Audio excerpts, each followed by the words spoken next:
In this video, I'm going to show you how to turn off, restart and reset a Apple Watch. To turn off your Apple Watch, press and hold down this button for a few seconds. And then here you will find this power icon. Tap on the power icon and then just slide this option to turn off your Apple Watch.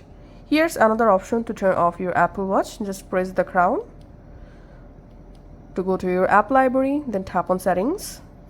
In settings, tap on general. In general settings, scroll down and tap on shutdown. Tap on the power button and then just slide this to turn off your Apple Watch. Now let's see how to restart our Apple Watch.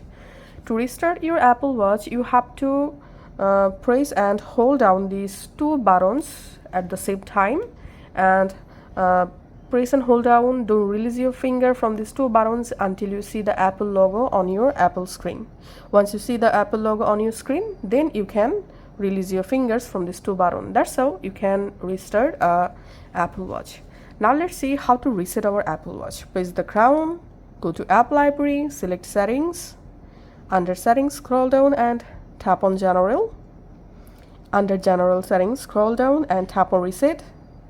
And here tap on erase all content and settings, and then just tap on erase all and your Apple Watch will be reset.